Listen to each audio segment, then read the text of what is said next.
All right, I'm fine. Just settle. Stomach settle. 82nd Attorney General of the United States, the third longest serving Attorney General in United States history, the first African American to hold that office.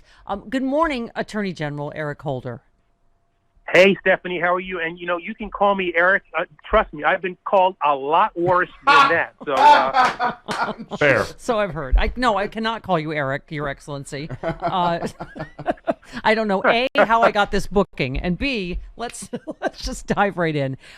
Thank you so much, first of all, for all the work you're doing, because I keep saying nothing else matters if we if we lose the right to vote. And you are doing such amazing work, both when you were Attorney General and since then.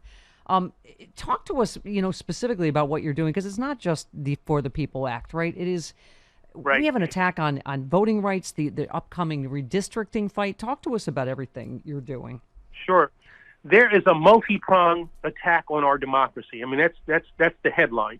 And the core of this attack on our democracy is an attack on the right to vote, whether it is these suppression bills being passed in a variety of states, whether it's gerrymandering that I've really been focusing on since 2017, racial and partisan gerrymandering, or the influence of dark money that has really had a negative impact on the ability of the people of this country, to determine the policy direction of the nation.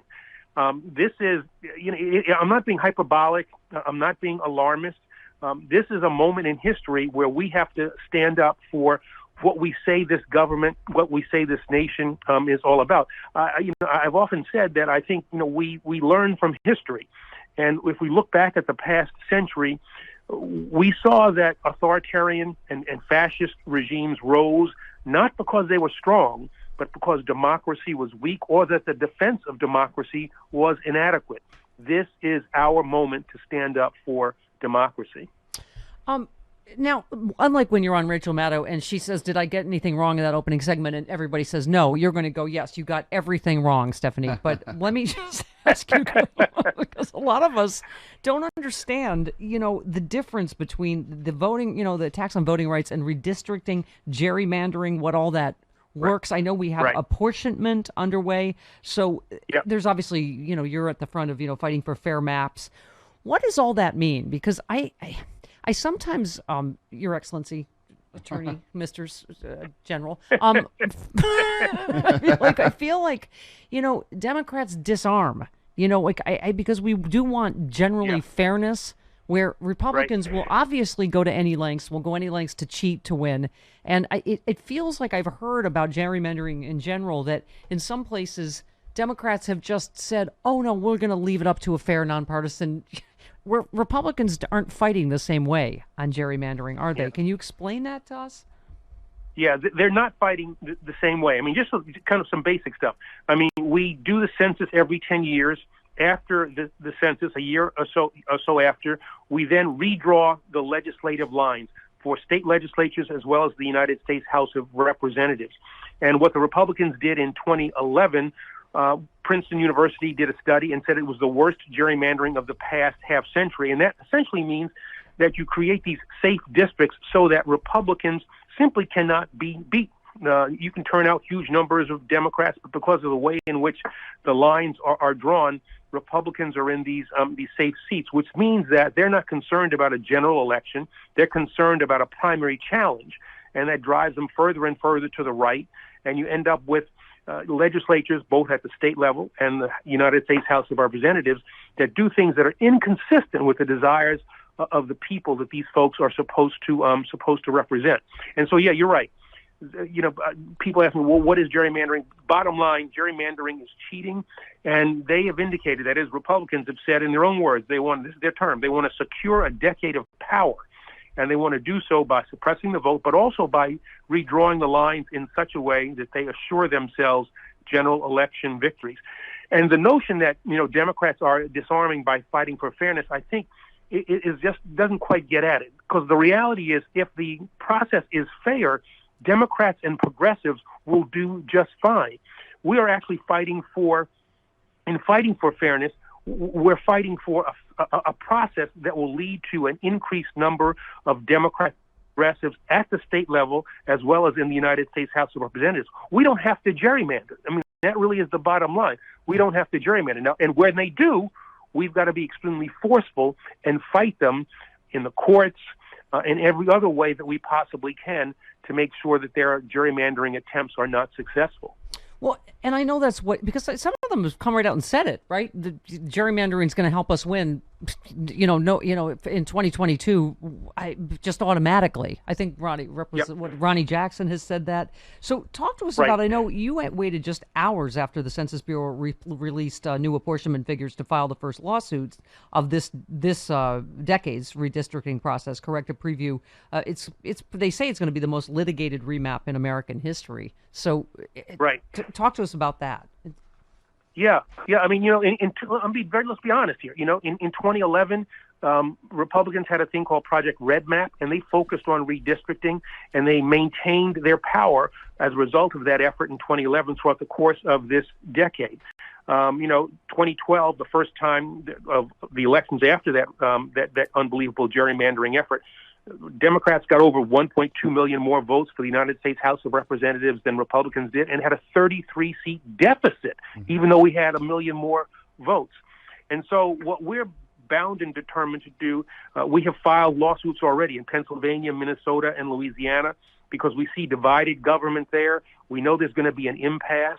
We know that the Republicans are going to try to do all kinds of things in those states. We've filed suits in North Carolina. We have filed suits in Virginia.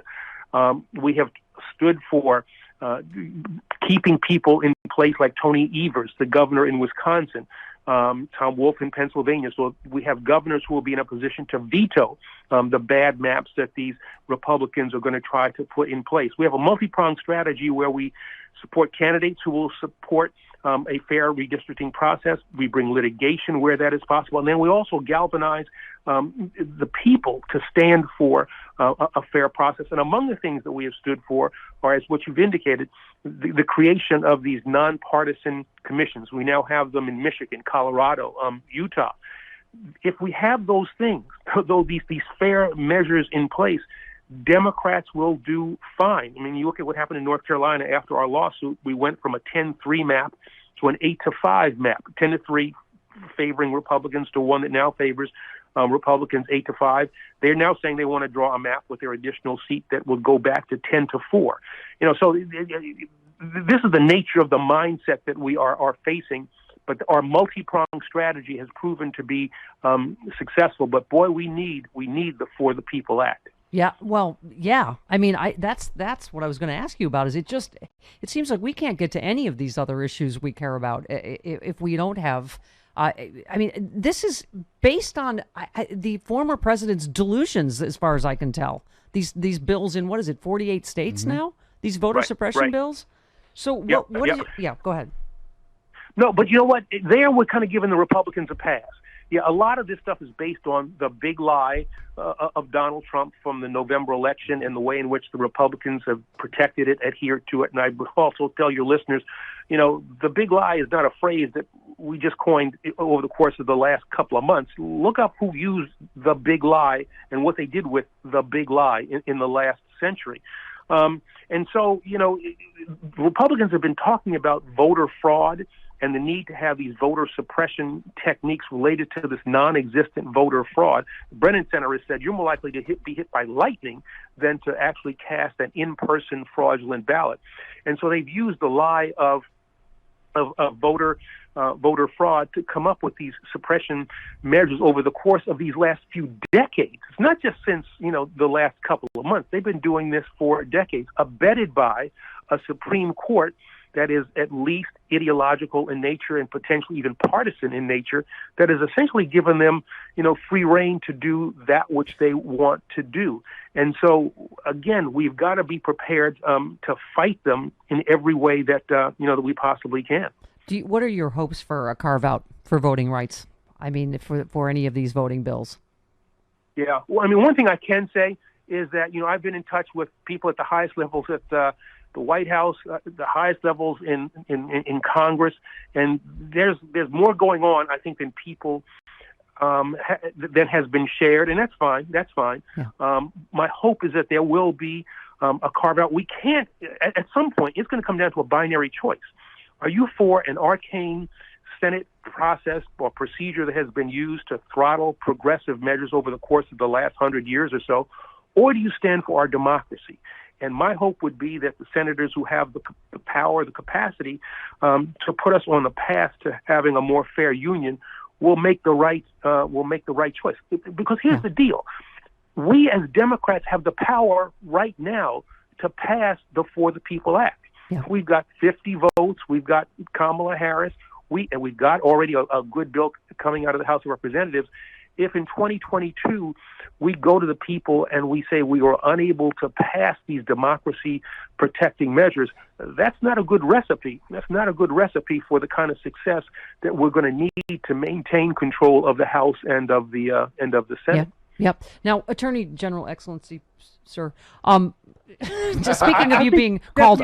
Stephanie, I think Your Highness would be okay. There you go. Okay, yes. Your Highness... If you want to go with an honorific, let's deal with that. Your Highness, Excellence, speaking of you being calling other names and been, honestly, the target of partisan, vindictive nothing burgers, I know on our side there's been a lot of trepidation whether actual justice will be done for the actual multitude of crimes committed by Trump and his associates. So are you heartened, as I am, by these recent moves at the DOJ between the Barrack indictment, Mo Brooks, them not defending him, Rudy Giuliani, testimony in January 6th? Are you heartened by the direction of the Justice Department right now? Yeah, I am. I mean, I've known Merrick Garland for, maybe 25 years. I've known Lisa Monaco, Vanita Gupta, Kristen Clark, all the people who are running the Justice Department now. These are good people. I hope that they will stay on the bent that they're on now, which is to be aggressive.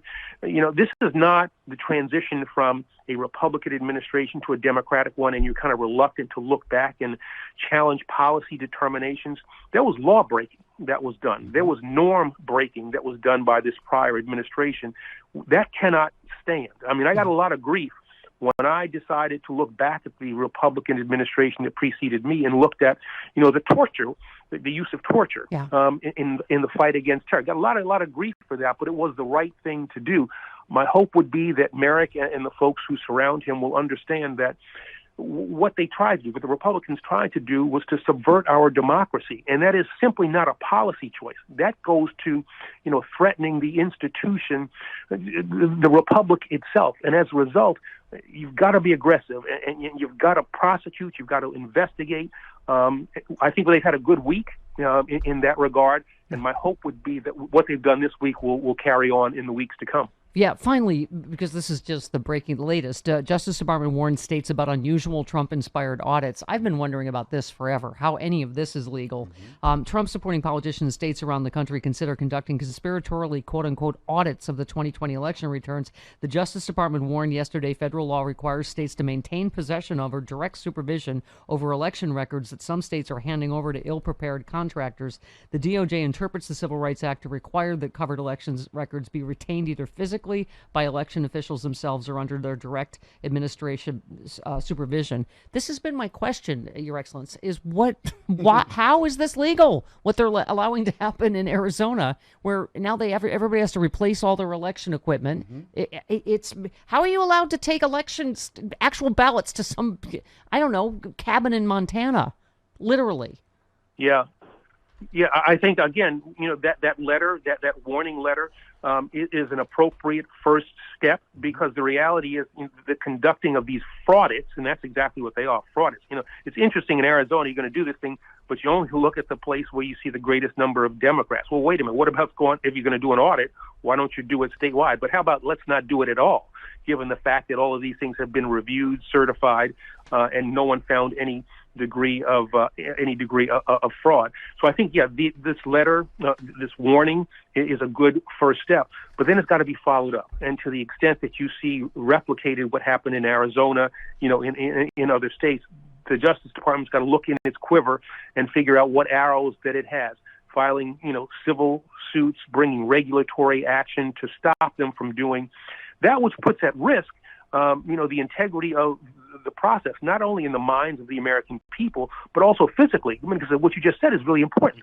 You turn over these machines, and now you've seen in Pennsylvania, I guess Arizona, they're going to have to spend taxpayer money to replace these machines that these idiots in Arizona, have had access to, and as a result have potentially contaminated. Yep. And so, for any number of reasons, we have got to stop this nonsense. This is all to try to satisfy, the latest version of the big lie has absolutely no basis in fact, and we've got to be extremely aggressive and be unafraid. Yeah, the Republicans are going to say, "Oh, you're politicizing this stuff."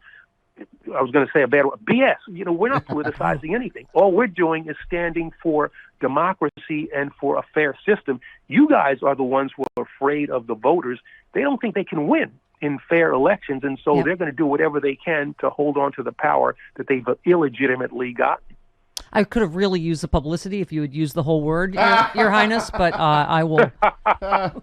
But please come back. Let's do this again. I'll be less nervous, I swear, Your Excellency.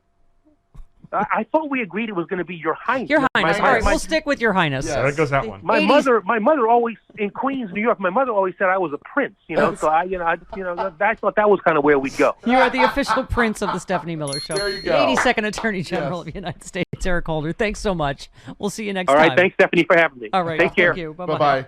Wow. Come on. That's That's cool. awesome. Yeah. I feel extra snorty.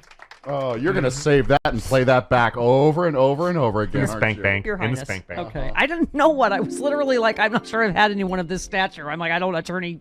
At And- least a former president. Right. We've had Carter on, and we Right. know to say Mr. President. Yeah. But I was like, what are you, Mr. Attorney General, And- Sir, Excellency?